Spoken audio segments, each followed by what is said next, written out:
깊이 있는 시선으로 오늘을 바라보는 뉴스 퍼레이드 문을 엽니다. 네, 오늘의 주요 뉴스 보시겠습니다. 입동이 닷새 앞으로 다가왔지만 여름 같은 가을 날씨가 이어지고 있습니다. 전국 곳곳에서 역대 가장 더운 11월이 계속되고 있는데 오늘 오후 더위는 한풀 꺾일 전망입니다.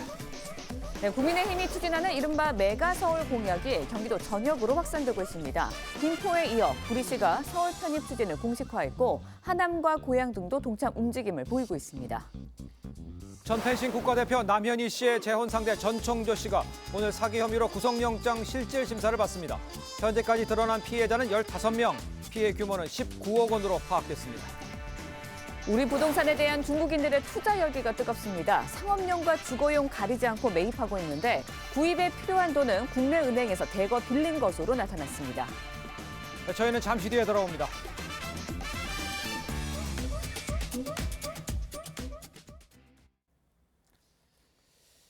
시청자 여러분 안녕하십니까? 금요일 뉴스 퍼레이드 시작합니다.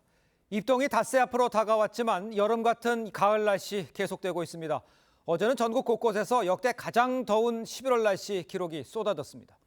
오늘은 오후부터 중부지방을 중심으로 비가 내리면서 더위가 한풀 꺾일 전망입니다. 첫 소식 백대우 기자입니다.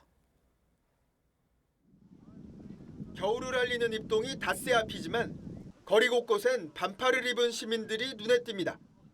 너무 더워가지고 저도 지금 반팔 입고 있고 요즘 다른 사람들 보면은 다 반팔 많거든요, 갑자기.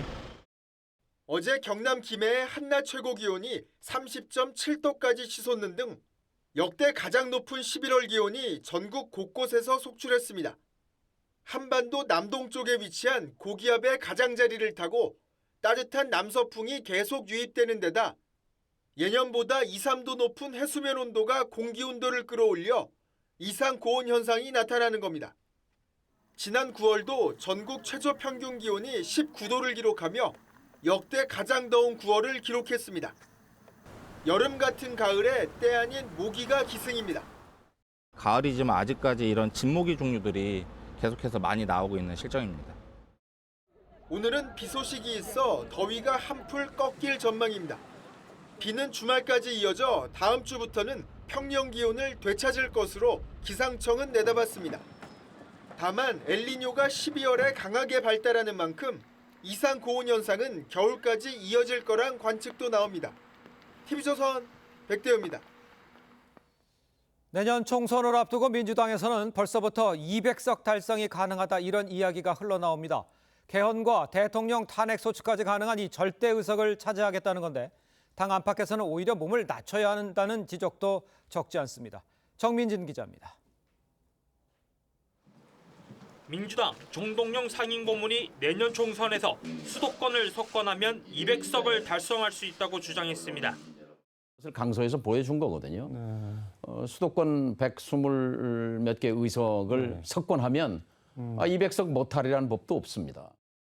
200석을 넘기면 윤석열 정부의 국정기조를 강제로 전환할 수 있다고 말했는데 법안 통과는 물론 개헌과 대통령 탄핵 소추도 가능합니다.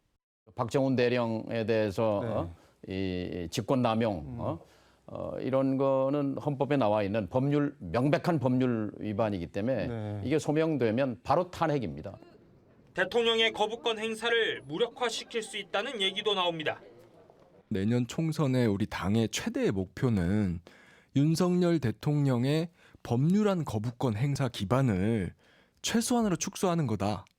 현재 민주당이 200석을 확보하려면 영남과 강원, 비례 등에서 지금보다 많은 의석을 확보해야 하는데 진보 야당과 유승민, 이준석 신당과 연대의 필요성도 제기되고 있습니다. 하지만 당 안팎에서는 회의적인 시각이 많습니다. 민주당 관계자는 200석을 위해 결국 위성정당을 다시 만들자라는 것이라며 국민의 외면을 받을 수 있다고 지적했습니다. 여기에 완전히 해소되지 못한 이재명 대표의 사법 리스크와 여당이 선점한 메가서울 이슈도 200석 주장에 제동을 걸고 있다는 지적입니다. TV조선 정민진입니다. 국민의힘이 총선 승부수로 던진 이 김포 서울 편입에 대해서 이 민주당은 아직까지 뚜렷한 대응책을 내놓지 못하고 있습니다. 찬반 표명의 신중한 당 지도부와 달리 일부 수도권 의원들 사이에서는 긍정적인 반응도 나오고 있습니다. 최원희 기자입니다. 민주당 이재명 대표는 김포 서울 편입 관련 질문에 69시간제를 비롯해 혼선을 빚었던 다른 정책들을 거론하며 국정 운영 기조를 지적했습니다. 툭 던졌다가 이거 저항이 만만치 않네. 쉽지가 않겠네 라고 하니까 그냥 슬그머니 모른 척하는.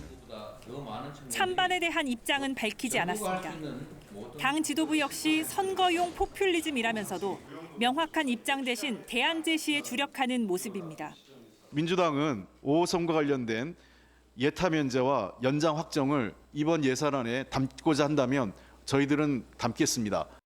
다른 정책으로 관심을 돌려 여당이 던진 서울 편입 이슈에 섣불리 끌려가지 않겠다는 전략으로 풀이됩니다.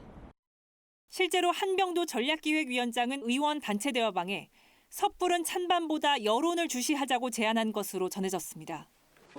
하지만 지도부의 모호한 태도에 대한 불만도 나왔습니다. 김두관 의원은 지도부 대응이 크게 잘못됐다며 김포를 버리더라도 서울과 경기를 지켜야 한다는 각오가 필요하다고 지적했습니다. 서울과 인접한 수도권의 민주당 의원들에게선 당 지도부와 다른 목소리도 나왔습니다. 주민들이 동의한다라고 하면 지역구 의원으로서 적극적으로 검토해야 된다는 생각을 가지고는 있습니다. 또 다른 수도권 의원도 분도가 돼 경기 북부로 가는 것보단 서울로 가는 게 낫다고 말했습니다. TV조선 최원입니다. 국민의힘이 추진하는 이른바 메가 서울 공약이 경기도 전역으로 확산되고 있습니다. 김포에 이어 구리시가 서울 편입 추진을 공식 선언했고 하남과 고양 등에서도 동참 움직임이 일고 있습니다. 이태희 기자의 보도입니다. 백경현 구리시장이 구리시의 서울 편입 추진을 선언했습니다. 서울시 편입 의지를 밝힌 기초자치단체는 김포시에 이어 구리시가 두 번째입니다. 가장 빠른 발전을 우리가 기대하기 위해서는 서울시 편입을 시민들이 선호하지 않나 이렇게 판단하고 있습니다. 서울과 인접한 다른 지자체들도 서울 편입 추진을 위한 검토에 착수했습니다. 특히 김포와 구리처럼 시장이 여당 소속인 하남과 고양, 과천, 의정부시 등의 동참 가능성이 거론됩니다. 서울과 인접한 경기도 기초자치단체 12곳 가운데 9곳이 국민의힘 소속 시장입니다. 이미 지역 당원 협의회를 중심으로 주민 여론조사를 시작한 곳도 있습니다. 교통 인프라가 좋아지고 집값 상승을 기대하는 주민이 많다는 게 주된 이유인데 경계선을 어떻게 걷느냐의 문제인데 어차피 서울하고 수도권, 서울 경기 수도권 똑같은 겁니다. 다만 여당은 서울시 편입 논의가 비수도권에 불이익을 주겠다는 건 아니라고 설명했습니다. 서울 편입을 추진하거나 검토하겠다는 지자체가 더 늘어날 경우 야당 소속 시장에 있는 지자체 역시 가만히 있긴 어려울 거란 관측이 나옵니다. TV조선 이태희입니다. 국민의힘이 이준석 전 대표와 홍준표 대구시장에 대한 징계를 취소했습니다. 총선의 새 얼굴을 찾는 인재영입위원장엔 친윤계 이철규 의원이 내정됐습니다. 강서구청장 선거 패배에 책임을 지고 물러난 이 의원의 복귀에 비윤계는 반발하는 분위기입니다. 김아림 기자의 보도입니다.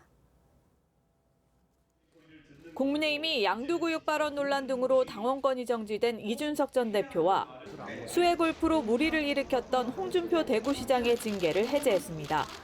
혁신위가 당내 통합 차원에서 1호 안건으로 건의한 징계 취소 제안을 받아들인 겁니다.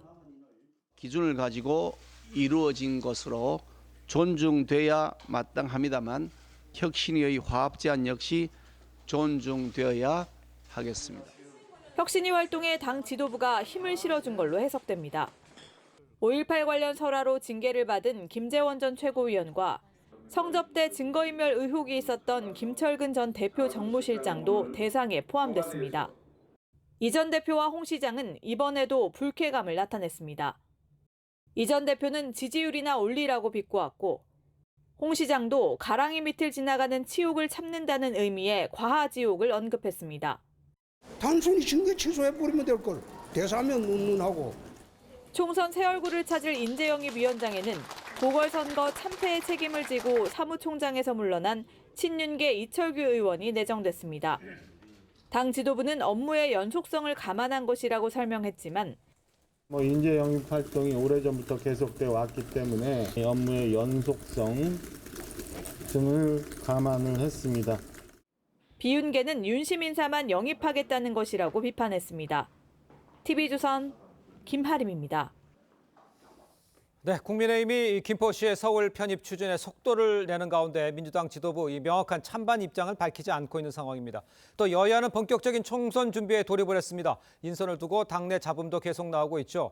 이 정치권 소식 두 분과 함께 자세히 짚어보겠습니다. 신성범 전 새누리당 의원, 신경민 전 더불어민주당 의원 모셨습니다. 안녕하십니까? 안녕하세요. 네, 안녕하세요. 반갑습니다. 자, 국민의힘이 김포시의 서울 편입 이슈를 다룰 이 특위를 발족한 가운데 김포시에 이어서 구리시도 서울시 편입 의지를 공식화했습니다. 백경현 구리시장과 김기현 대표의 목소리를 함께 들어보도록 하겠습니다.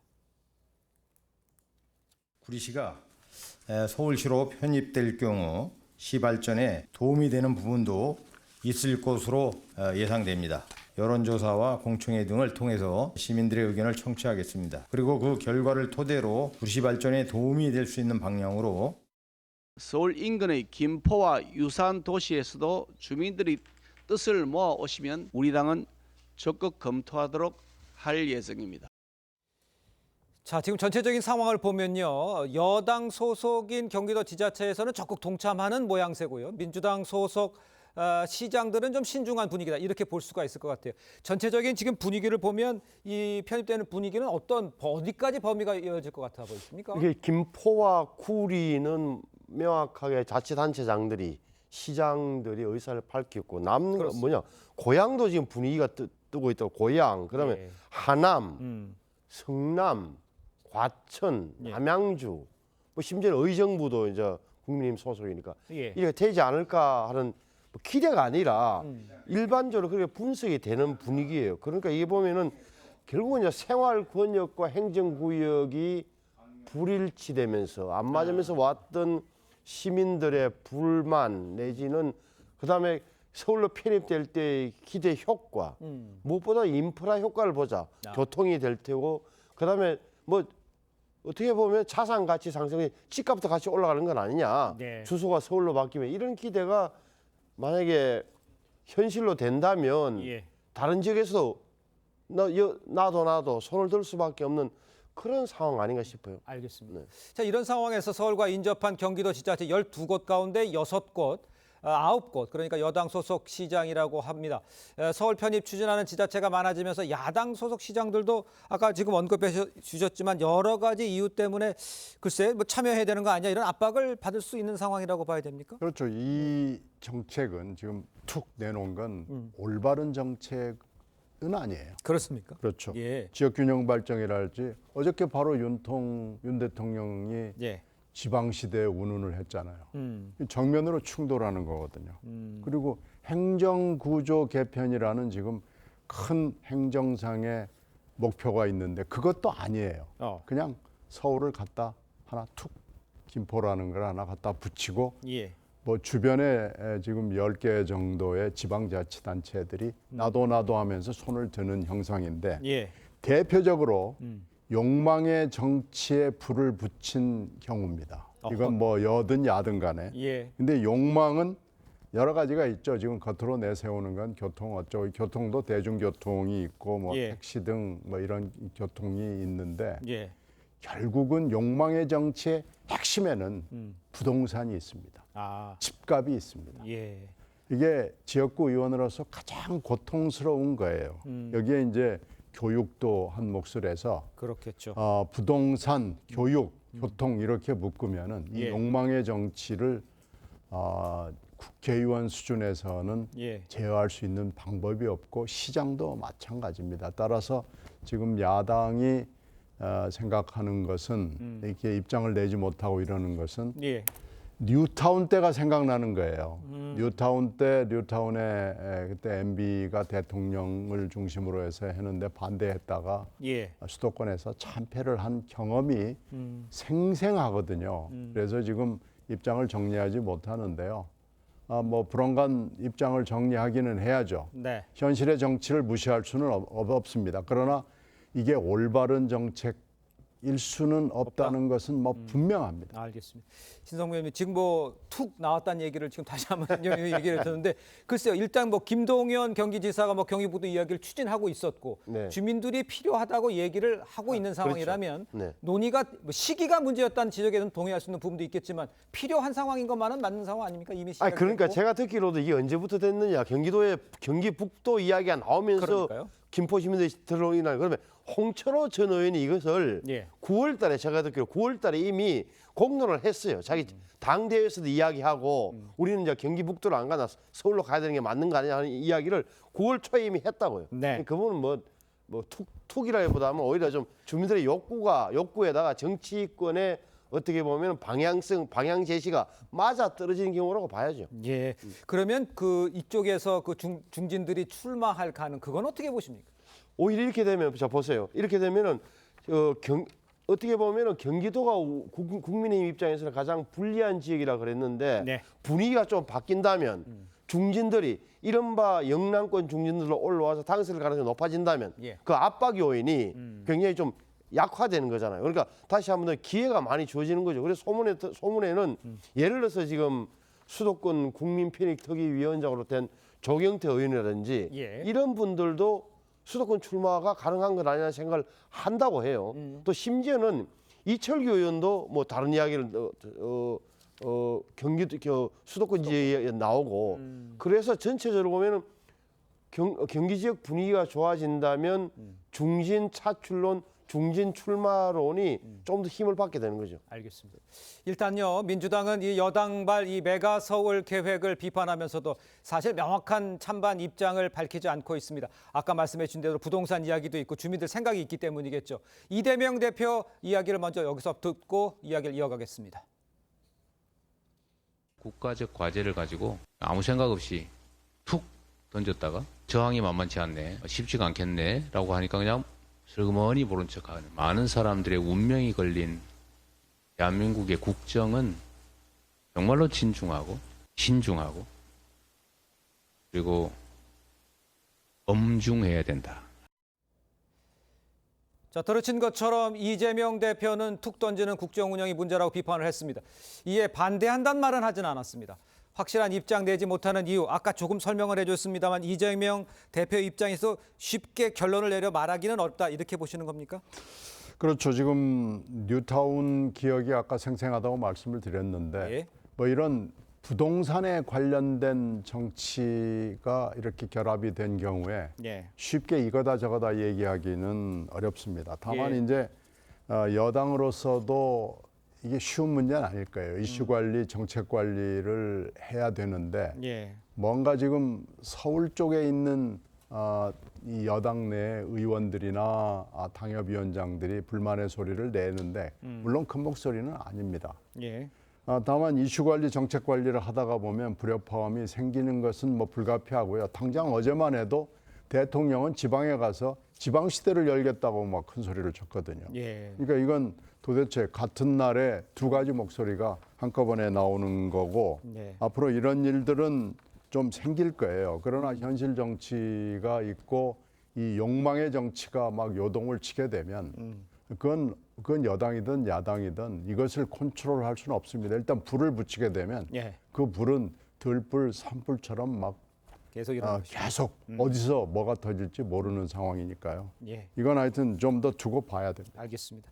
일단요, 야당 내에서는 이 김종민 의원 같은 게 여당이 이제 5개, 6개 카드가 더 있을 것이다. 이렇게 이야기를 한 것으로 좀 전해지고 있고요. 또 정성호 의원, 여당이 상당히 준비한 듯하다. 이러면서 긴장감을 드러내기도 했습니다. 민주당이 여당에게 이슈를 선점한 것을 좀 빼앗겼고 당황한 모습이다. 민주당 내 상황은 지금 이걸 정치적으로 봤을 때 긴장하고 있다, 선점을 빼앗겼다 이렇게 보고 있다고 봅니까? 그렇다고 봐야 될까요? 지금 강서에서 민주당이 압승을 한 이후에 민주당 안에 분명히 강서가 수도권의 방향일 것이다라고 판단하는 측이 있습니다. 그러나 또 민주당의 한쪽에서는 강서를 가지고 압승을 할 거라고 보는 것은 너무나 낙관론이고 이게 승자의 저주가 될 가능성이 있다고 보고 있습니다. 그런데 이게 지금 갑자기 하여튼 뭐 훅 들어왔거든요. 그렇게 되면 이 욕망의 정치를 여당이 이용을 한다고 그러면은 또 이 얘기를 하면서 예. 적어도 2개, 많으면은 4-5개의 빅 카드가 있다고 얘기를 하고 있기 때문에 민주당 안에서는 이렇게 낙관만을 가지고 강설을 가지고 전체를 판단하는 것은 패착이 될 수 있다고 경계하는 목소리가 높아지고 있습니다. 알겠습니다. 그 신성님 아까 뭐 신경님 의원님도 지적을 해줬습니다만 지방에 대한 혹시 이게 지방에 대한 홀대론으로 이어지는 게 아니냐. 그다음에 가는 길이 복잡하고 쉽지는 않다. 이런 지적에 대해서 역풍 부는 거 걱정하는 분도 조금 있어요. 당연히 걱정해야죠. 예. 왜 그러냐면은 이게 서울이 커지면 초메가로 될 경우에는 블랙홀처럼 다 빨아들이는 거 아니야, 지방까지. 이런 걱정은 분명히 나오는 거예요. 그래서 어떻게 보면 동반 발전 방안을 또 마련해야 되는 게 이 여당의 숙제예요. 그러니까 자, 부산, 대구, 광주, 대전 같은 거점 도시는 어떻게 할 것이냐. 어제 대통령 직속에 지방시대위원회가 이야기를 했잖아요. 4개 특구, 자, 기회특구, 교육특구, 문화특구 이런 식으로 특구로 해서 발전시키자 하는 이런 구상과 연결시켜줘야 돼요. 적어도 부울경 메가시티, 서울과 대치되는 저 남쪽의 부울경은 크게 하나 만들겠다는 이런 발언도 이런 안도 여당에서 내줘야 되고 무엇보다도 오세훈 시장이나 이런 분들은 서울의 미래 20년 후에 2040년에 서울은 어떤 거냐 아주 고령층이 많아질 텐데 도시 인프라는 어떻게 하고 이런 것까지 종합적으로 내줘야 된다고 저는 봐요. 알겠습니다. 자, 일단 다음 주제로 넘어가 보도록 하겠습니다. 총선을 5개월여 앞두고 여야 총선 채비에 서두르고 있는 모양새죠. 여당 총선 새 얼굴 찾을 이 인재영입 위원장에 보궐선거 패배 책임을 지고 물러난 이철규 의원을 내정을 했습니다. 그 이유를 이렇게 설명을 했습니다. 함께 들어보겠습니다.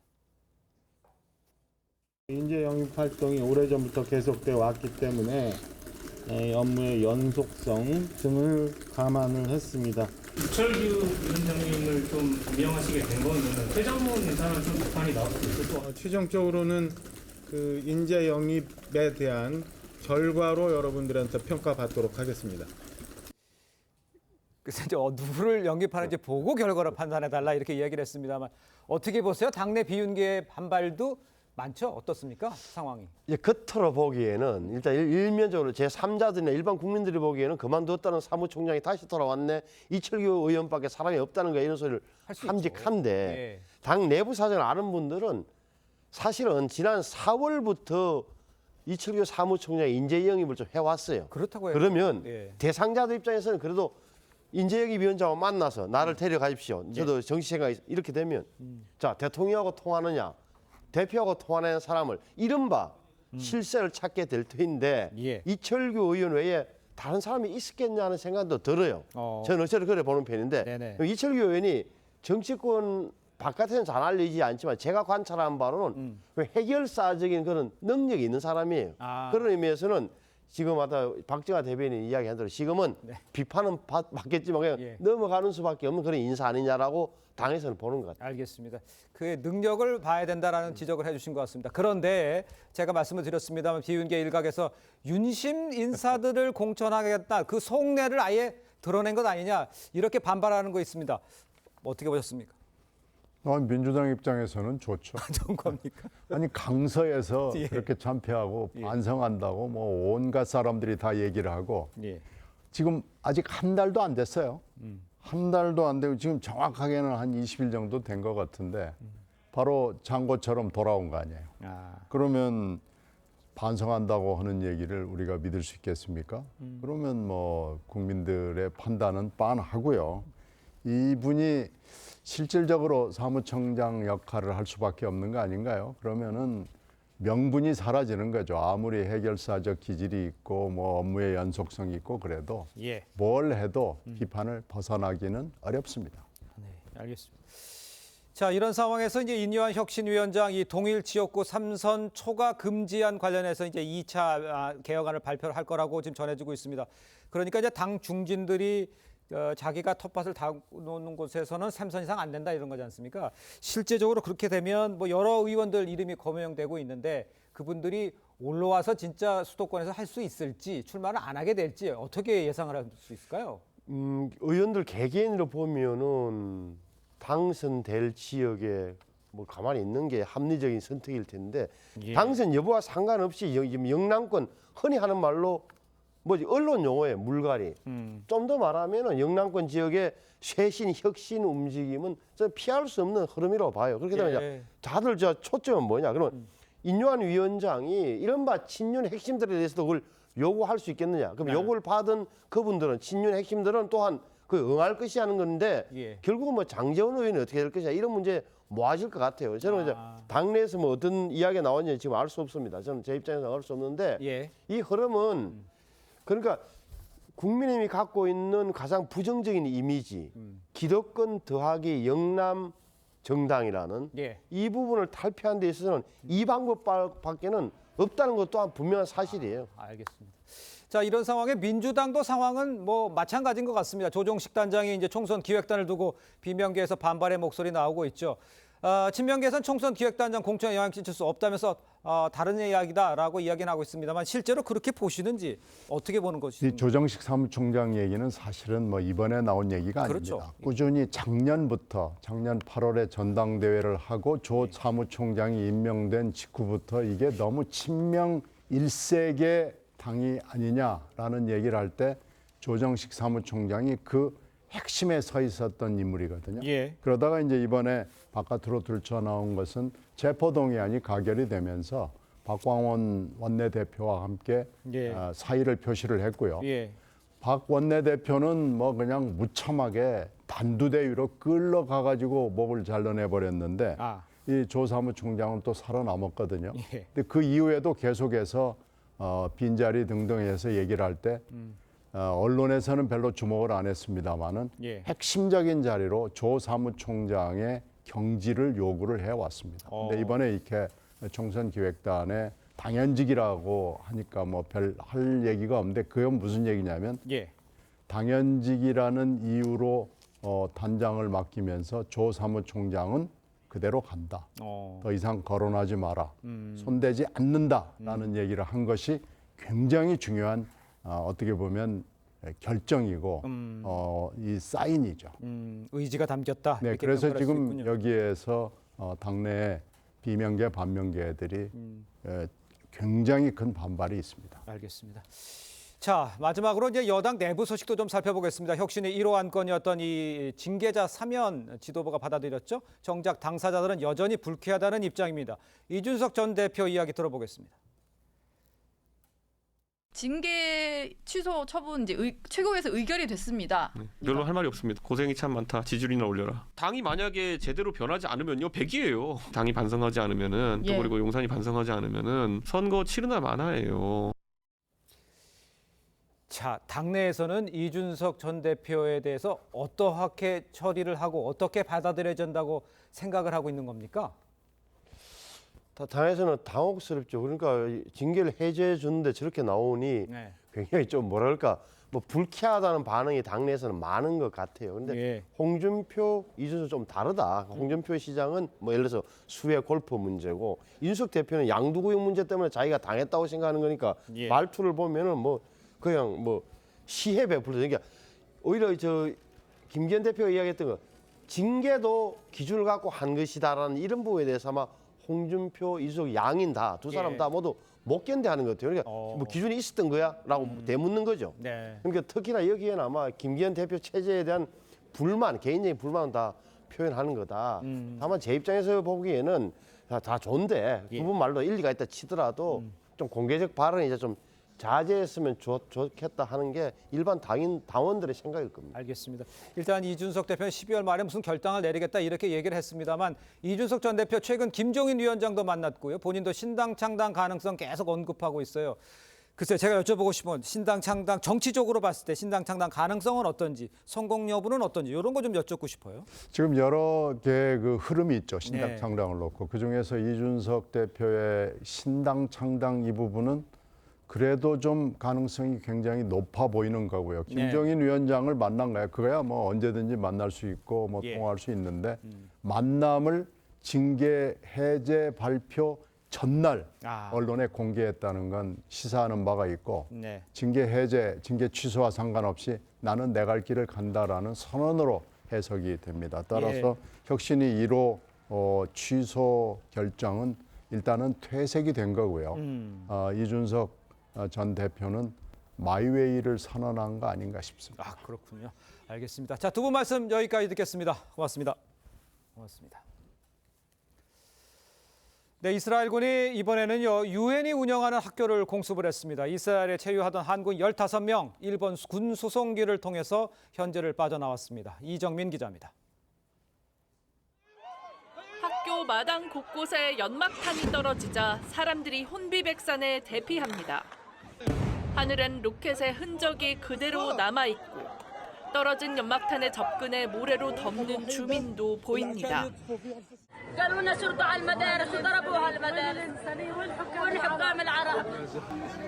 이스라엘이 가자시티에 위치한 학교를 공습했습니다. 유엔 난민 구호기구에서 운영하는 학교로 주민들 대피소로 이용됐던 곳입니다. 지옥이 된 생활터전에서 어린아이가 울부짖습니다.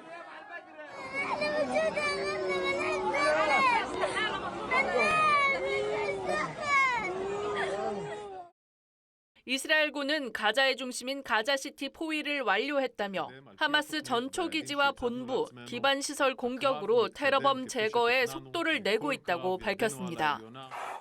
하마스의 새 땅굴 영상도 러시아 언론에 의해 공개됐는데 외부에서 찾을 수 없게 숨겨진 출입구와 각종 포탄 등 살상 무기와 장비가 갖춰져 있습니다.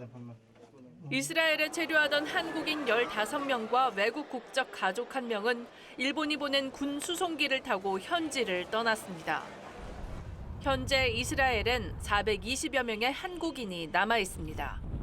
TV조선 이정민입니다. 러시아가 모든 핵실험을 금지하는 내용의 포괄적 핵실험 금지 조약 비준을 공식적으로 철회했습니다. 아직 비준 절차를 마치지 않은 미국과 동등해야 한다는 주장입니다. 블링컨 미 국무장관은 러시아의 비준 철회 발표에 우려를 표했습니다. 신은서 기자입니다. 러시아가 공개한 핵훈련 영상입니다. 상원에서 포괄적 핵실험 금지 조약 CTBT 비준 철회 법안을 만장일치로 통과시킨 날 보란 듯이 탄도미사일 시험을 했습니다. 블라디미르 푸틴 러시아 대통령도 지켜봤습니다. 이 조약 비준 취소 법안에 푸틴 대통령이 최종 서명했습니다. 비준 철회를 확정한 겁니다. 1996년 유엔 총회에서 승인된 CTBT는 모든 핵실험을 금지한다는 내용을 담고 있습니다. 러시아는 1996년 서명하고 2000년 비준했습니다. 하지만 푸틴 대통령은 비준을 철회할 수 있다고 위협해왔습니다. повести себя зеркально в отношениях с Соединенными Штатами, повторю еще раз, когда они подписали, но не ратифицировали, а мы подписали и ратифицировали. 이번 발표는 바이든 정부가 중국, 러시아와 군축 협상을 시도하고 있다고 미국에서 보도된 가운데 나왔습니다. 앞서 미국과 중국은 오는 6일 워싱턴에서 오바마 정부 이후 처음으로 핵군축 회담을 갖는다고 발표했습니다. 中美将于下周在华盛顿举行司级军控和防扩散磋商。 미중 정상회담을 앞두고 있는 만큼 논의 결과에 관심이 쏠리고 있습니다. TV조선 신은서입니다. 네, 전 펜싱 국가대표 남현희 씨의 재혼 상대 전청조 씨가 오늘 사기 혐의로 구속영장 실질 심사를 받습니다. 현재까지 드러난 피해자는 15명, 피해 규모는 19억 원입니다. 정은아 기자의 보도입니다. 전청조 씨가 남현희 씨에게 선물한 것으로 추정되는 수입 SUV 차입니다. 신차값이 3억 원에 달하는데 6월 남 씨 명의로 차량이 등록됐습니다. 남 씨는 펜싱협회에 전 씨 이름으로 거액 후원을 제안했고 전 씨가 운영한 펜싱 학원을 홍보해주고 학원 수익을 자기 계좌로 받았다는 의혹도 제기됐습니다. 두 사람이 이처럼 경제 공동체로 엮인 정황이 곳곳에서 불거지면서 공범 의혹도 커지고 있습니다. 공범까지는 아니더라도 그 범죄 수익이라는 거를 알면서 다 받았으면은 그건 이제 범죄 수익으로 몰수할 수가 있죠. 남 씨는 전 씨의 터무니없는 거짓 주장이 퍼지고 있다며 숨길 것이 전혀 없어 경찰 수사 등에 즉시 응하겠다는 입장. 경찰은 우선 전 씨에 대해 사기 혐의로 구속영장을 신청했습니다.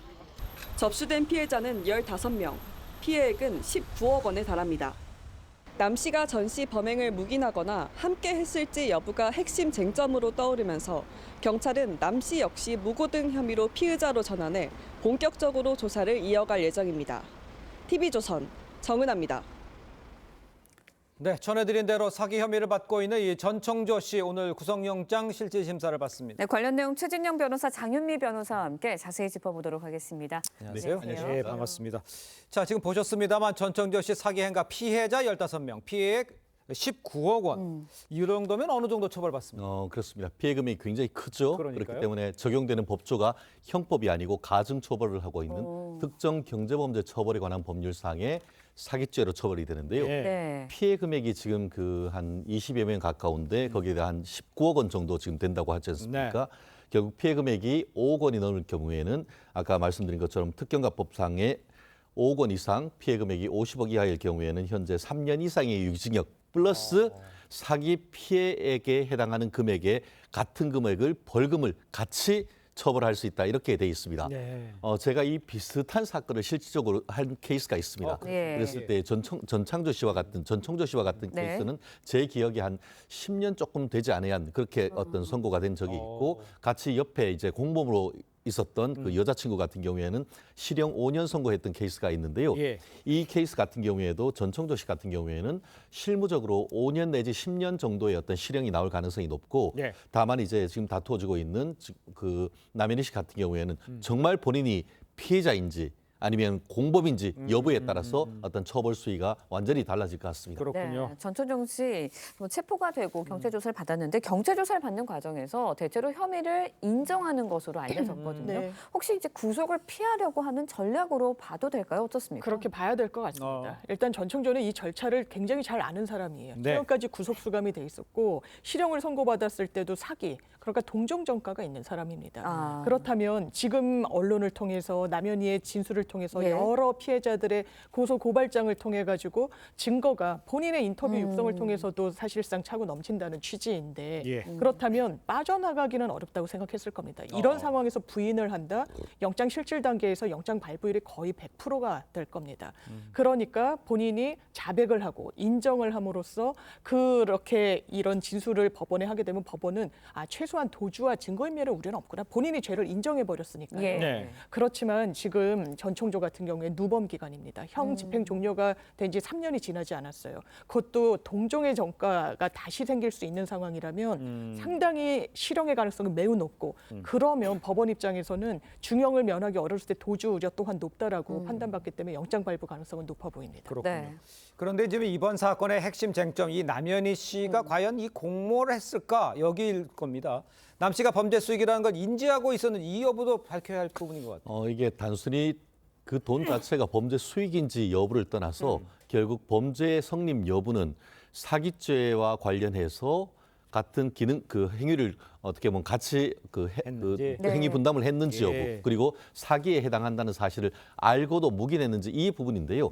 전혀 그것을 묵인하고 몰랐다라고 한다고 하면은 지금 남현희 씨 얘기처럼 무죄 가능성도 여전히 있습니다. 그렇지만 이 부분과 관련해서 남현희 씨 같은 경우에는 그 전청조의 정체를 알게 된 것이 10월 달에 거쳐서 인터뷰를 한 이후에 알게 됐다라고 하는 반면에 정작 전청조 씨 같은 경우에는 남현희 씨가 올 2월 달에 본인이 마치 재벌 3세처럼 꾸미기 위해서 이제 그 기자들과 만나는 그런 과정에서 그 사실이 들통나서 이미 올 초에 이와 같이 이제 경제적으로 어떤 지위가 그렇게 높지 않다는 걸 다 알고도 지금까지 묵인하고 왔고 더불어서 펜싱과 관련해 가지고는 그 펜싱 사업을 도와달라까지 얘기했다고 한다고 하면은 하는 얘기를 하고 있는데 만약 지금 전청조 씨의 어떤 말이 다른 증거에 의해서 뒷받침될 경우에는 결국 그 남현희 씨 같은 경우에도 실질적으로 가장 큰 수익을 얻었고 그 과정에서 묵인을 했거나 아니면 그 범죄 피해자들이 전청조 씨를 보고 내가 돈을 투자한 것이 아니고 남현희 씨를 보고 투자를 했다. 이렇게 될 경우에는 사실상 남현희 씨 같은 경우에는 어떻게 보면 유죄로 인정될 가능성이 점점 높아지는 그런 어떤 그 흐름을 보이는 것 같습니다. 그렇군요.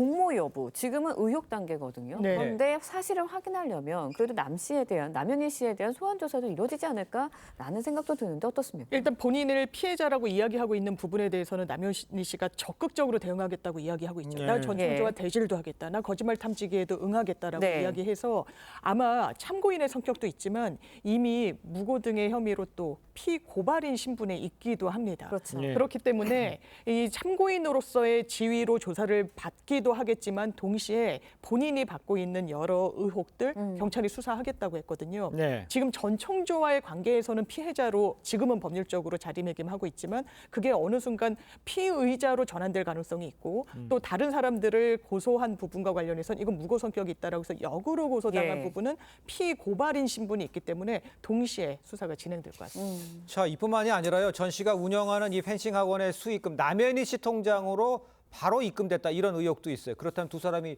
뭐 경제 공동체 뭐 이렇게 봐야 되는 건가요? 사실 혼인 신고만 안 했을 뿐이지 이미 같이 동거를 하고 어떤 부양 의무, 동거 의무, 협조 의무를 해왔기 때문에 네. 이른바 사실혼 관계라고 보는 것이 맞지 않을까 싶습니다. 그것이 법적으로 허용되는 어떤 그 이성 간의 결합이 아니라 할지라도 그렇기 때문에 이 상황 속에서는 결국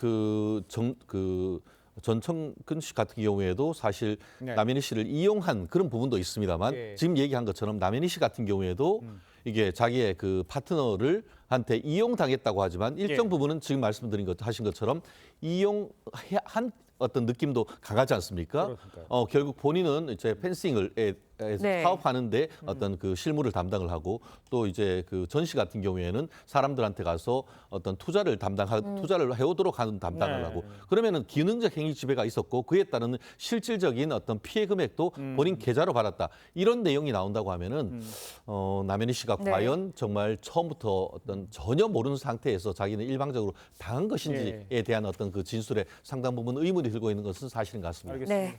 자, 두 분 말씀 여기까지 듣겠습니다. 고맙습니다. 감사합니다. 네, 가계 대출이 큰 폭으로 늘면서 은행들이 대출 조이기에 나섰습니다. 네, 특히 주택담보대출과 전세대출 금리 인상에 나서는 모습입니다. 권영석 기자의 보도입니다. 우리은행은 오늘부터 주택담보대출 우대금리를 0.2에서 0.3%포인트 축소할 방침입니다. 전세대출 우대금리 역시 비슷한 폭으로 줄일 계획입니다. 지난달 13일 주택담보대출 금리를 올린 지 3주 만입니다. 하나은행과 국민은행은 지난달 주택담보대출 금리를 올렸고 신한은행도 지난 1일 주택담보대출 변동금리를 0.05%포인트 올렸습니다. 가계대출 증가세가 계속되면서 은행들이 대출 조이기에 나섰습니다. 지난달 말 기준 가계대출은 9월에 비해 3조 6,800억 원 늘어났는데 이 가운데 주택담보대출 증가분이 3조 3,600억 원으로 91%를 차지했습니다. 정부도 주택담보대출 증가를 예의주시하고 있습니다. 특히 그 과거 정부에서 그 유행한 영끌 대출이라든지 무슨 영끌 투자 이런 행태는 정말로 위험합니다. 주택담보대출 금리 인상 기조가 이어질 경우 부동산 시장에선 빚을 내 집을 사려는 심리가 위축될 거란 전망이 나옵니다. TV조선 권영석입니다.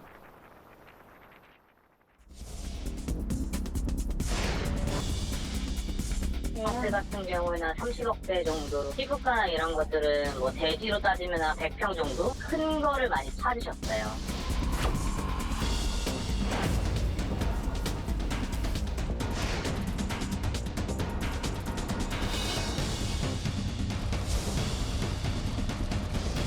경기가 침체되면 연체율이 높아지고 그런 문제가 생길 수가 있죠.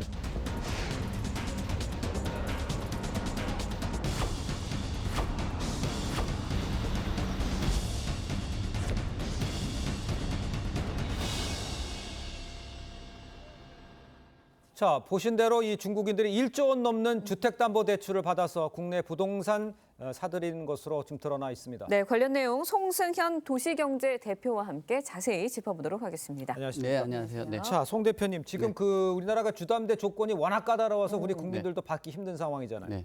근데 어떻게 어디서 얼마만큼 어떻게 대출을 받을 수 있다는 거예요? 우선적으로 보면은 주택의 종류가 다양하게 있잖아요. 뭐 네. 아파트를 비롯하면 뭐 주택을 가지고 담보를 받는 거고 담보물이 확실하게 된다라면은 뭐 외국인하고 국내인하고 결혼한 경우들, 뭐 자녀 그 네. 아내 이름으로 받는다든지 뭐 이런 방법도 있을 수 있고요. 또 상가주택 같은 경우는 또 상가하고 주택하고의 그 비중에 따라서 이게 또 소득을 통해서나 신용을 통해서도 나오거든요. 그렇게 되면 사업자를 활용을 해서 뭐 대출을 받는다든지 뭐 이런 형태가 될 수 있다라고 보여집니다. 그래서 전반적으로 봤을 때는 그리고 또 대출을 받을 때 뭐 담보대출을 활용한 대출도 있겠지만 또 지금 외국에서 대출을 일으켜서 국내에 가져와서 그다음에 잔금을 마무리하고 뭐 대출을 활용한다든지 뭐 이런 형태로 이루어진다라고 보는데 이게 전반적으로 문제가 뭐냐면은 주택담보대출이 외국인들이 활용을 하는 것 자체가 이 전반적으로 그 대출의 비중이 커진다면은 주택 가격이 오르는 그런 구조를 많이들 갖고 있잖아요.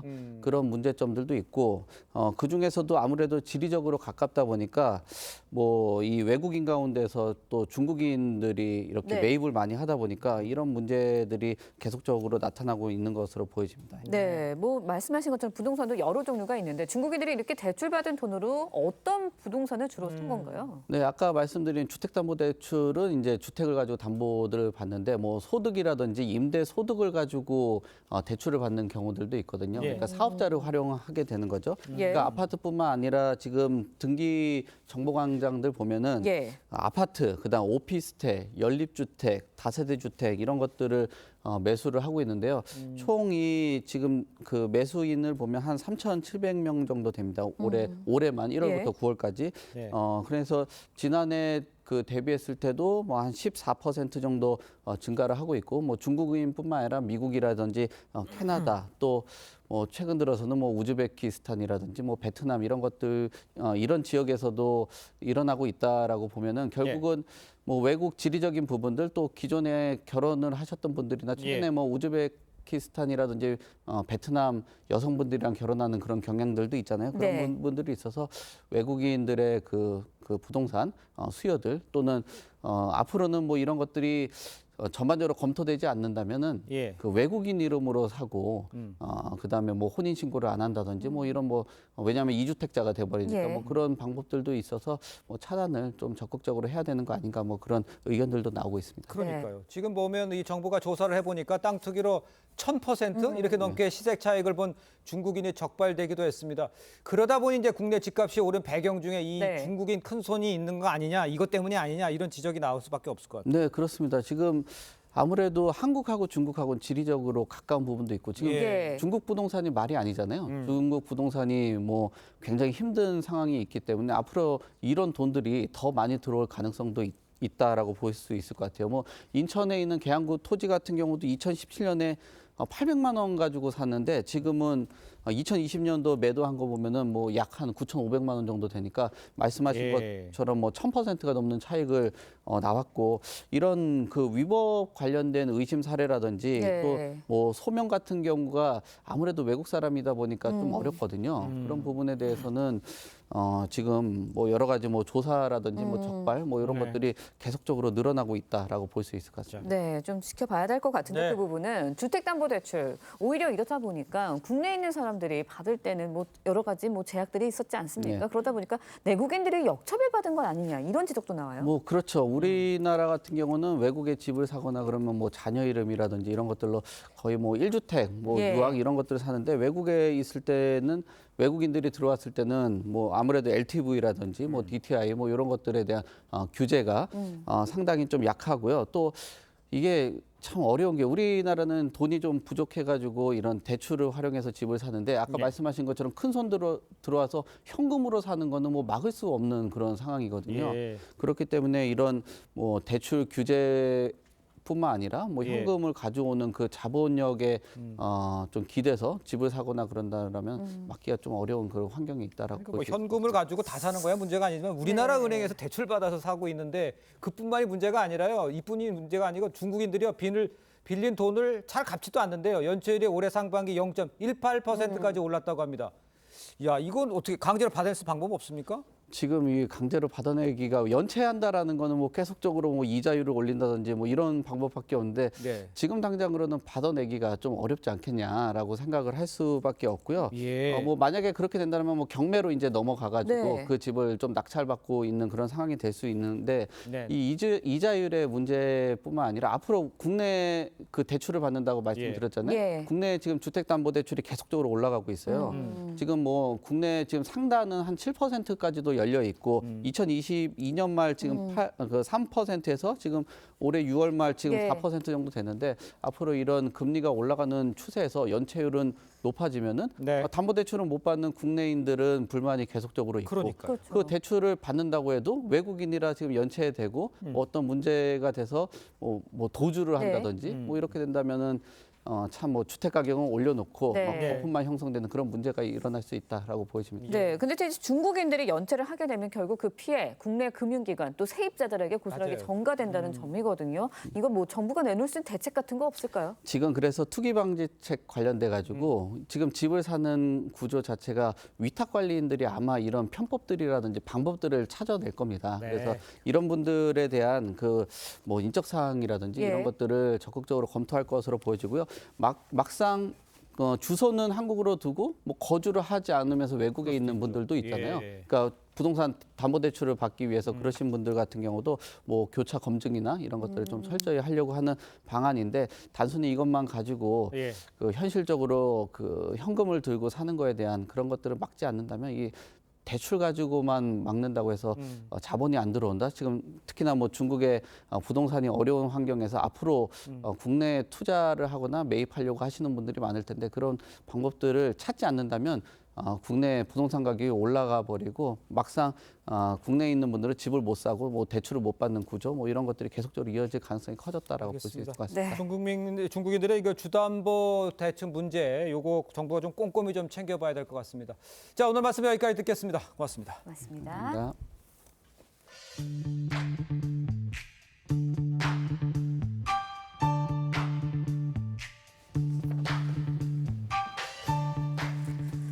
네, 렌즈에 담긴 그 순간 그 의미를 짚어보는 시간이죠. 사진 기자가 선택한 아침의 한 장입니다. 오늘은 조선일보 사진부 오종찬 기자와 함께합니다.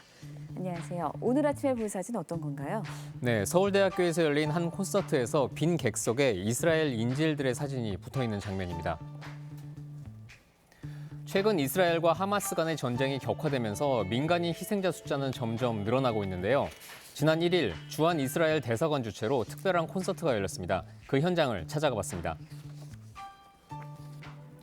서울대학교 예술관 콘서트홀에서 차분한 선율이 울려 퍼졌습니다. 그런데 400여 명이 들어갈 수 있는 콘서트장 관객석 대부분은 텅 비어 있습니다. 관객 대신에 관객석을 채운 것은 240장의 얼굴 사진들이었습니다. 사진의 주인공들은 지난달 7일 하마스의 이스라엘 침공 당시 가자 지구로 끌려간 이스라엘 인질들입니다. 네, 사진을 보니 콘서트장의 숙연함이 고스란히 느껴지는데요. 콘서트가 열리게 된 계기는 뭔가요? 네, 이번 연주회는 주한 이스라엘 대사관이 주최했는데 연주의 제목이 잃어버린 자들을 위한 콘서트입니다. 대사관은 납치된 인질들의 무사 귀환을 기원하기 위해 이 콘서트를 열었는데요. 포스터 속 사진 아래에는 그들을 당장 집으로 돌려보내라는 문구도 적혀 있습니다.